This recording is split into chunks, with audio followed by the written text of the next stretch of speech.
ચાલો આજે એક એવી વાત કરીએ જે કદાચ આપણા બધાને ક્યાંક ને ક્યાંક સ્પર્શે છે. ક્યારે વિચાર્યું છે કે બીજાને દેખાડવા માટે કરેલો ખર્ચ આપણા ખિસ્સા પર કેટલો ભારે પડી શકે છે? ચાલો આજે એ જ સમજીએ કે આ દેખાદેખીના ખર્ચાઓથી બચીને સાચી સંપત્તિ કેવી રીતે બનાવી શકાય. આ સવાલ આપણા બધાના મનમાં ક્યારેક ને ક્યારેક તો ઉઠે જ છે, ખરું ને?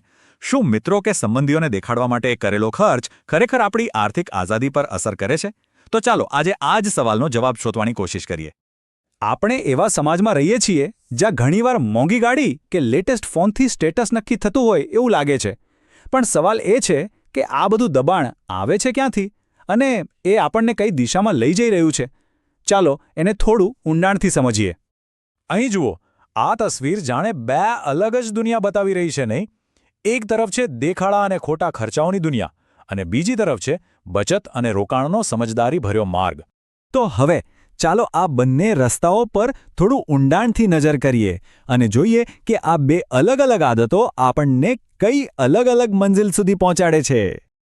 તો જુઓ, એક બાજુ છે એ ભૂલ જે આપણે બીજાને દેખાડવા માટે પૈસા ઉડાડીને કરીએ છીએ અને બીજી બાજુ એ સમજદારી જે ભવિષ્યને સુરક્ષિત કરવા માટે બચત અને રોકાણ કરવામાં છે. પસંદગી તો આપણા જ હાથમાં છે. પણ આ બંને પાછળની અસલી પ્રેરણા શું હોય છે? જરા વિચારો. ખોટા ખર્ચ પાછળ શું છે? સોશિયલ મીડિયા પર થોડી લાઇક્સ અને કમેન્ટ્સ, બસ એટલી જ ક્ષણિક ખુશી.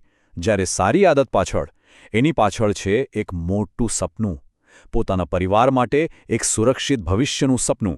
તો આ ખરાબ આદત દેખાય કેવી રીતે? વેલ, એ દેખાય છે લેટેસ્ટ મોંઘા ફોનમાં, બ્રાન્ડેડ કપડામાં અને દર બીજા દિવસે થતી પાર્ટીઓમાં. અને પરિણામ આવે છે દેવાના રૂપમાં અને સતત માથા પર રહેતા ટેન્શનના રૂપમાં.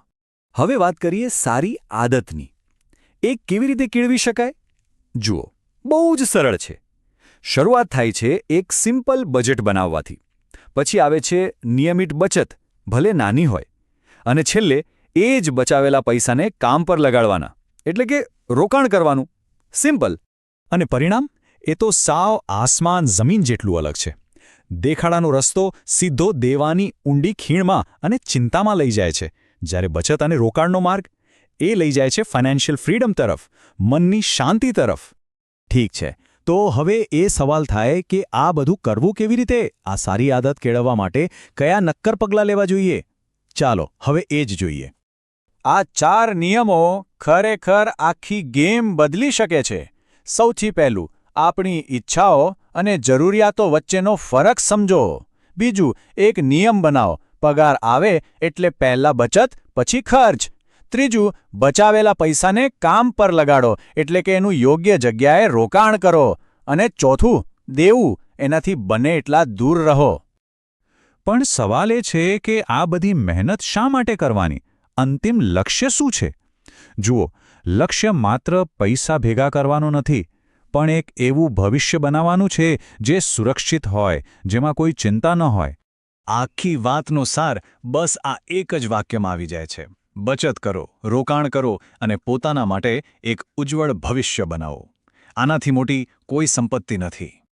તો આ બધું સમજ્યા પછી ચાલો આપણે સૌ વિચારીએ કે આ નાણાકીય આઝાદીની સફર શરૂ કરવા માટે આજે, અત્યારે એવું કયું એક નાનકડું પગલું ભરી શકાય છે?